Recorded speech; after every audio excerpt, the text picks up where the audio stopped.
ETF index mutual funds నేర్చుకుని stock మార్కెట్లో రాణించాలనుకుంటున్నారా? వెంటనే ఈ నెంబర్కి కాల్ చేయండి. సైకియాట్రిస్ట్ డాక్టర్ నవ్య గారితో మాట్లాడదాం. నమస్తే అండి.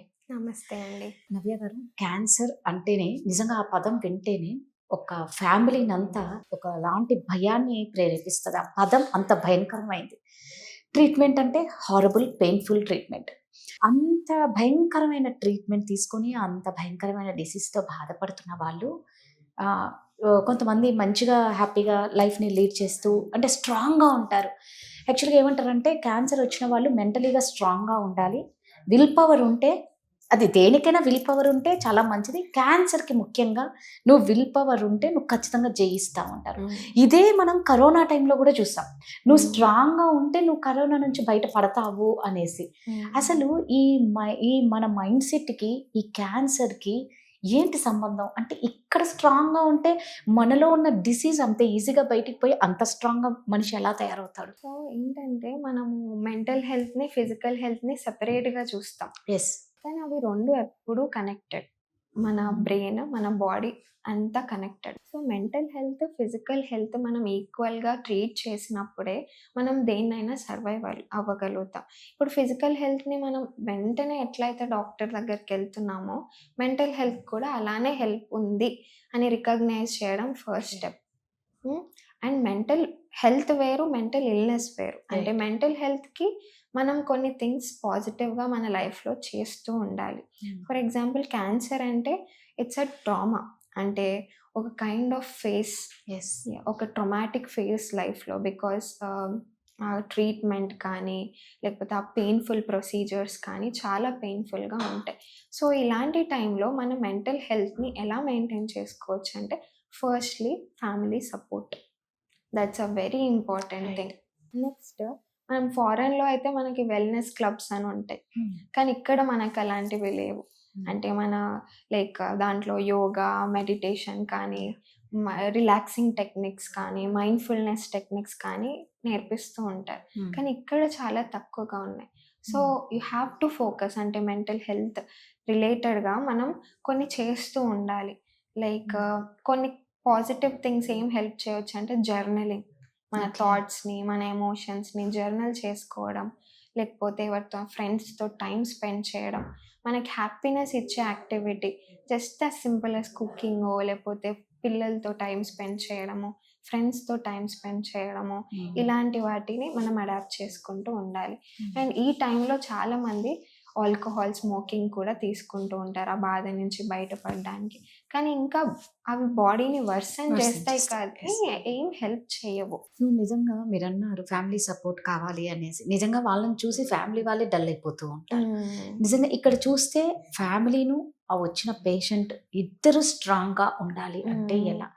ఇందులో మామూలుగా అంటే అన్నీ ఉండి సపోర్ట్ అనేది ఒక రకం. ఒకవేళ ఎవరి సపోర్ట్ లేని వాళ్ళకి క్యాన్సర్ వచ్చింది అనుకోండి, వాళ్ళు ఎలా స్ట్రాంగ్గా ఉంటారు? Definitely they can take professional help అండి.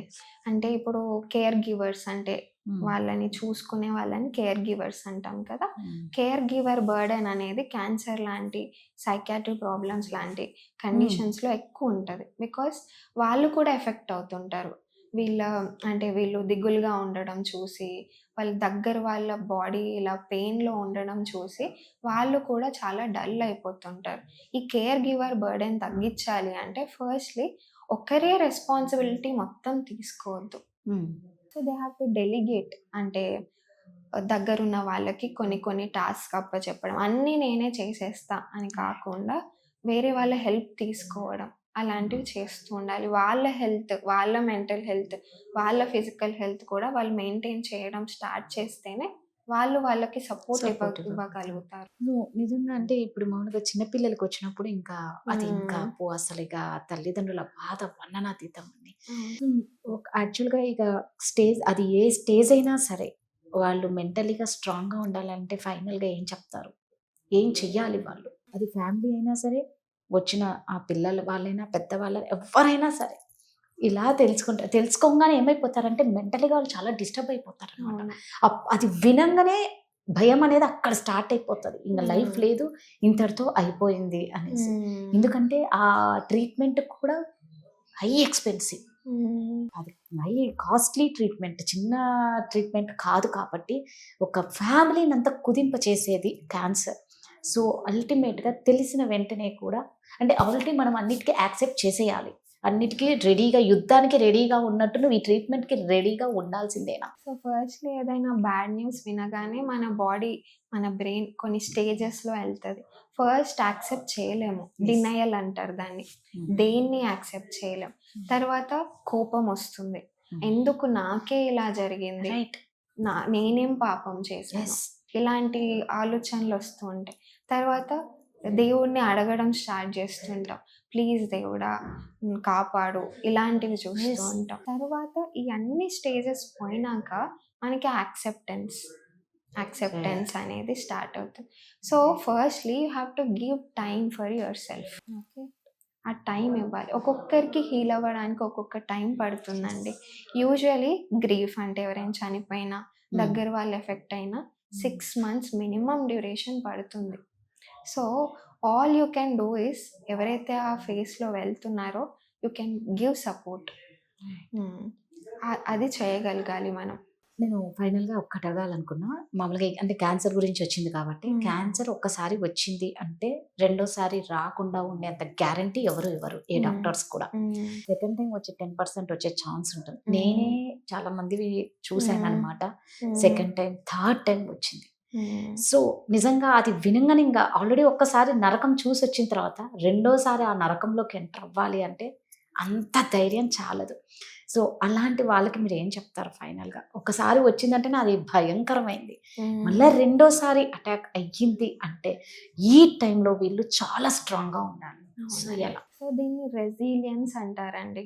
అంటే ఒక ట్రామా నుంచి ఫేస్ అయ్యి ఒక లో ఫేస్ వెళ్ళాక మళ్ళీ ఆ నార్మల్ బేస్ లెవెల్కి రావడానికి ట్రై చేయడాన్ని రెసిలియన్స్ అంటారు. సో ఈ రెసిలియన్స్ అనేవి పెంచే factors good mental health maintain చేస్తే ఆ రెసిలియంట్ ఫ్యాక్టర్స్, ఆ రెసిలియన్స్ని మనం డెవలప్ చేసుకోవచ్చు. ఆ గుడ్ మెంటల్ హెల్త్ ఫ్యాక్టర్స్ అనేవి అదే గుడ్ కోపింగ్ స్కిల్స్ అంటారు. నాకు స్ట్రాంగ్ కోపింగ్ స్కిల్స్ ఉంటాయి. సో ఇప్పుడు ప్రాబ్లమ్స్ లేనిది ఎవరికండి? ఇప్పుడు చిన్న పిల్లల నుంచి నాకు ఏదో ఒక ప్రాబ్లం ఉంది, స్ట్రెస్ ఉంది అంటున్నారు. వీటి నుంచి బయటపడడానికి మనం రెసిలియన్స్ డెవలప్ చేసుకోవాలి.